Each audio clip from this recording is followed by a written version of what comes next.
Bom dia, galerinha do sexto ano. Espero que todo mundo esteja bem. Nesse vídeo a gente vai estar trabalhando aqui sobre os persas, os hebreus e os fenícios, tá ok?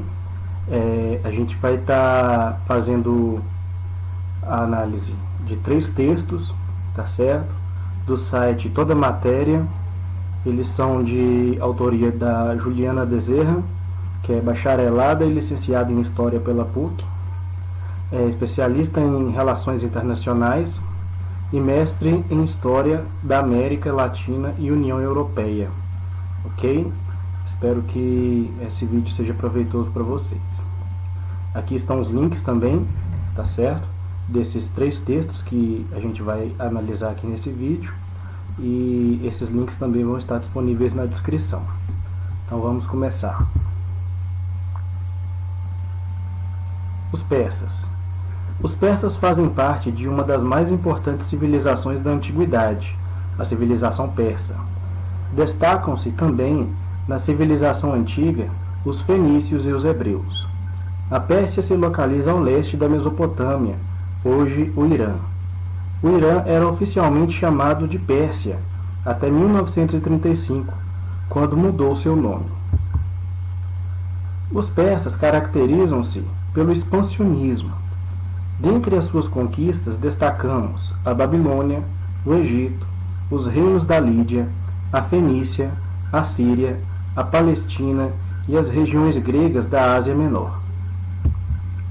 Aqui nessa imagem a gente tem uma noção da extensão do Império Persa, tá ok?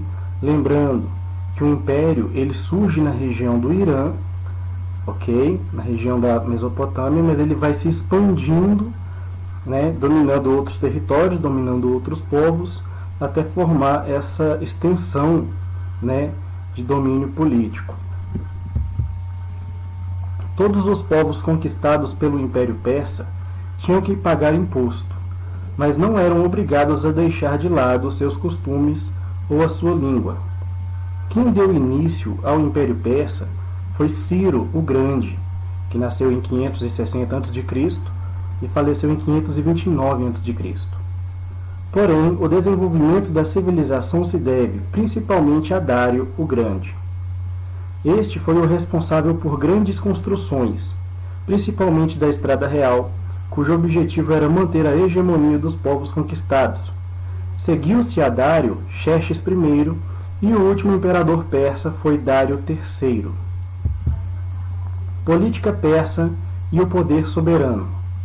A expansão da Pérsia foi somente possível graças ao empreendedorismo dos imperadores que estiveram no seu poder.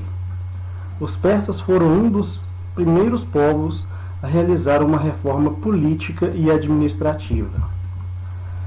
Era preciso organizar a população que havia sido conquistada.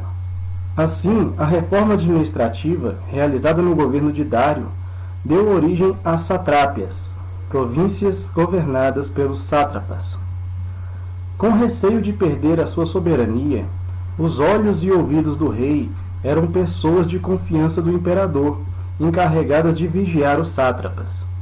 Deste modo, o sistema político e administrativo da civilização persa possuía um nível de complexidade maior em relação às outras sociedades do período. Então havia, uma liderança que era o imperador, e abaixo dessa liderança existiam regiões que eram governadas pelos sátrapas. Essas regiões eram chamadas de satrapias. E para vigiar esses sátrapas, mantê-los leais à autoridade do imperador, haviam essas pessoas, que eram chamadas de olhos e ouvidos do rei. Economia persa. Os persas viviam da agropecuária, da mineração, do artesanato e dos impostos. A construção da Estrada Real propiciou o desenvolvimento do comércio. Nesta altura, foi criada a moeda designada por Dárico. Cultura, religião e arte dos persas. Zoroastrismo ou Mazdeísmo. Zoroastrismo ou Mazdeísmo é o nome da antiga religião desse povo, que teve origem na fusão das crenças populares dos povos persas, feitas pelo seu fundador, o profeta Zoroastro, o Zaratustra. daí a proveniência do nome. Trata-se de uma religião dualista, ou seja, que coloca sua confiança no princípio do bem versus o mal, Mazda, o deus do bem, e Ahriman, o deus do mal. Os monumentos e as pinturas retratam os feitos dos imperadores. Os persas construíam grandes obras arquitetônicas. Os seus palácios, além de grandes, eram bastante luxuosos. Ainda hoje, a cultura persa é famosa pelos belos tapetes persas, reconhecidos em todo o mundo. Aqui a gente tem uma imagem de um tapete persa do século XVI, que está exposto no Museu de Arte Metropolitano de Nova York. Tá certo? Dá para a gente ter uma noção mais ou menos aqui de como que era o design, né, artístico dos persas. Vamos falar agora um pouco dos hebreus. O povo hebreu ou hebraico, também conhecidos como israelitas ou judeus, faz parte de uma das mais importantes civilizações da antiguidade, a civilização hebraica. Destacam-se também na civilização antiga os persas e os fenícios. A origem do povo hebreu. Este povo, que inicialmente vivia na Mesopotâmia, era um povo nômade e vivia em busca de solo favorável para a criação do seu gado. Por volta de 2000 a.C., foram para a Palestina, atual Israel, por orientação de Abraão, em busca da terra prometida, a chamada Terra de Canaã. Anos depois, em decorrência da seca que atingiu a Palestina, os hebreus foram para o Egito, onde, passado algum tempo, começaram a ser escravizados, sendo libertados da escravidão por Moisés, no conhecido episódio bíblico da travessia do Mar Vermelho, em que Moisés abre uma passagem e divide o mar para que os hebreus fujam de regresso à Palestina. No Antigo Testamento da Bíblia, há muitos relatos sobre esse povo na Antiguidade, de origem semita. Veja o trecho do livro de Êxodo, sobre a travessia. Então Moisés estendeu a mão sobre o mar, e o Senhor fez retirar o mar por um forte vento oriental toda aquela noite. E o mar tornou-se em seco, e as águas foram partidas. E os filhos de Israel entraram pelo meio do mar em seco, e as águas foram-lhe como um muro à sua direita e à sua esquerda. E os egípcios os seguiram, e entraram atrás deles todos os cavalos do faraó, e seus carros e cavaleiros, até o meio do mar. Aqui no livro de Êxodo, capítulo 14, versículo 21 ao 23. A economia. Enquanto dedicavam-se à pecuária, o povo hebreu era um povo nômade, mas de regresso à Palestina passou a se dedicar à agricultura, ao artesanato e ao comércio, tornando assim um povo sedentário, se tornando um povo sedentário. Religião. A religião do povo hebreu é o judaísmo. Judaísmo é o nome da religião desse povo. Os hebreus eram monoteístas e cultuavam a Javé. A sua religião estava baseada nos 10 mandamentos, escritos por Deus nas tábuas da lei e entregues a Moisés no Monte Sinai. A sociedade. A governação do povo hebreu passou por 3 períodos: o período dos patriarcas, seguidamente dos juízes e finalmente dos reis. Os principais patriarcas foram Abraão, Isaque e Jacó. Os principais juízes foram Sansão, Otoniel, Gideão e Samuel. E os principais reis foram Saul, Davi e Salomão. Após a morte do rei Salomão, e na sequência da revolta do povo contra a desigualdade social, oriunda do pagamento de altos impostos, a Palestina foi dividida em 2 reinos, formados por 10 tribos de Israel e por 2 tribos de Judá. Anos mais tarde, os reinos foram conquistados pelos assírios e depois pelos babilônios, respectivamente. Data dessa altura o cativeiro da Babilônia. Foi nesse período que aconteceu o cativeiro da Babilônia. Séculos depois, Jerusalém é destruída e os judeus são obrigados a dispersar-se. Essa é conhecida como a diáspora judaica. a herança cultural. Visto que o cristianismo tem origem na religião judaica, a civilização hebraica influenciou largamente a civilização contemporânea. Os hebreus construíram grandes palácios e templos, e o maior deles foi o Templo de Jerusalém, que foi destruído pelos romanos, dele sobrando apenas um muro, o qual atualmente é conhecido como Muro das Lamentações, que compõe o patrimônio mundial da humanidade. Fenícios. Os fenícios fazem parte de uma das mais importantes civilizações da antiguidade, a civilização fenícia. Viviam no norte da Palestina, entre o mar Mediterrâneo e o território que hoje corresponde ao Líbano, a Síria e a Israel. Os fenícios são conhecidos como o povo do mar. Isso porque eles foram grandes mercadores marítimos e contribuíram para o desenvolvimento da astronomia. Destacam-se também na civilização antiga os persas e os hebreus. Mapa das cidades-estado fenícias e das suas rotas comerciais. Aqui a gente tem, uma noção das cidades, as principais cidades fenícias aqui, que era a cidade de Biblos, de Sidom e de Tiro, tá certo? E aqui a gente tem uma rota em vermelho aqui, a demarcação das rotas comerciais por onde os fenícios faziam, o seu mercado com outros povos, com outros territórios. Então a gente vê que apesar do território da Fenícia ter se localizado aqui, principalmente nesse território das três cidades, como um território relativamente pequeno, a expansão, a área de comércio deles era extremamente larga, sobretudo em comparação ao território de ocupação deles.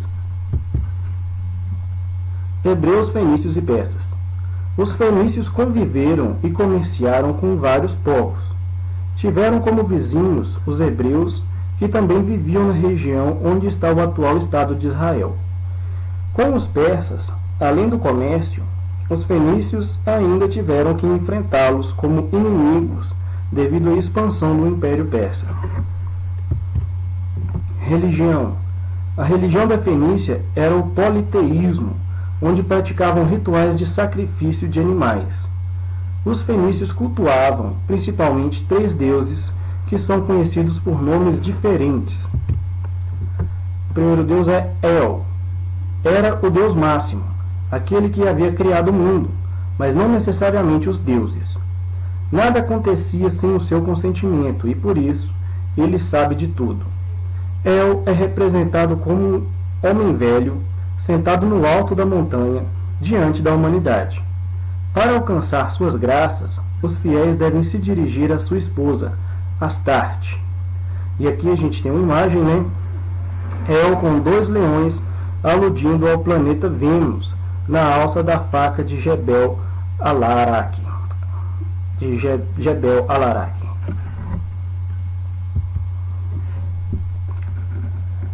Asherá, esposa de El, deusa mãe do mar, dos rebanhos e das colheitas. Um dos seus símbolos é a palmeira, árvore que se destaca no deserto por sua resistência, assim como ela se destaca entre os deuses. E aqui a gente tem uma imagem, da estatueta de Acera em terracota. Essa é uma estátua do século VI ou século VIII a.C., ok? Em um museu de Israel se localiza essa estátua. E Baal, filho de El e Astarte, era o deus das tempestades e das montanhas, encarregado da fertilidade. É conhecido por vários títulos, como Cavaleiro das Nuvens ou Mestre das Terras, um guerreiro que combate as forças da morte. Como filho de El, também atua como regente na ausência do pai. E aqui a gente tem uma imagem, uma estela representando a Baal, com um raio encontrado nas ruínas de Ugarit. A gente vê que nas mãos aqui ele está segurando um raio. Vamos lá. Economia. Alto relevo mostrando o desembarque de madeira por navegadores fenícios. Nessa arte aqui, nesse alto relevo, a gente vê uma representação dos fenícios, assim como foi mencionado, como grandes navegadores, como uma civilização muito hábil nessa questão da navegação, ok? Nesse comércio marítimo. A economia. Os fenícios dedicavam-se ao artesanato, chegando a inventar o vidro transparente. Na agricultura, cultivavam olivas e vinhas, e se dedicaram especialmente à pesca e ao comércio marítimo. Não desenvolveram grandes atividades agropecuárias, tendo em conta que a região que habitavam era montanhosa e pouco extensa. Ampliaram as técnicas de tingimento de tecidos. Destaca-se o tingimento com a tonalidade púrpura, feita a partir de um molusco e que era muito procurado pela elite. Dessa cor vem a palavra fenício. Construíram grandes e imponentes navios que permitiram expandir o seu comércio. Ergueram portos e viajavam longas distâncias realizando trocas de mercadorias como madeira de cedro, o vidro, o marfim e corantes. A política. É importante ressaltar que nunca houve um país unificado chamado Fenícia, tal como entendemos hoje. A Fenícia era formada por várias cidades-estado, tais como Arade, Biblos, Tiro, Sidom e Ugarete. Cada uma dessas cidades era governada de forma independente, que tanto podiam ser aliadas como inimigas, como guerrear entre si. O poder político se baseava nas rotas marítimas e estava nas mãos dos homens que dominavam o mar, constituindo a telassocracia. Essa palavra vem do grego e significa telassa, mar, e kratia, força, poder, ou seja, o poder do mar, o poder do domínio das águas, poder marítimo. Cultura. A cultura fenícia recebeu influências dos povos que eles comercializavam, a ponto de que muitos estudiosos identificarem poucos elementos originais, ou seja, eles identificavam muitos elementos da cultura dos fenícios, de culturas de povos que faziam comércio com eles. No entanto, destacaram-se na cunhagem de moedas e imprimiram ali os desenhos de seus barcos e mitos. Utilizavam a música e a dança para louvar os deuses em rituais realizados no campo ou no centro das cidades. Agora vamos falar um pouco sobre o alfabeto fenício. A maior herança dos fenícios que chegou aos nossos dias é o alfabeto. Ao contrário dos outros povos, como os egípcios ou os babilônicos, que elaboraram uma escrita baseada em símbolos, o alfabeto fenício representava os fonemas, parecido com o nosso. Esse alfabeto seria a origem da escrita ocidental. Possuía 22 consoantes e, posteriormente, os gregos acrescentariam as vogais. Foi criado com o objetivo de facilitar as relações comerciais. O fim dos fenícios. Quando Ciro II, rei da Pérsia, conquistou a Fenícia, os fenícios fugiram e fundaram Cartago. Ao fim de 3 conflitos pelo domínio do mar Mediterrâneo, durante as guerras púnicas, Roma destrói Cartago e passa a dominar o comércio do mar Mediterrâneo. Uma curiosidade: alguns estudiosos acreditam que os fenícios estiveram no Brasil, deixando marcas, tais como materiais com inscrições fenícias e semelhanças com a cultura indígena. Entretanto, não há provas da veracidade dessa teoria. Espero que essa aula tenha sido proveitosa para vocês, tá certo? E até a próxima. Obrigado.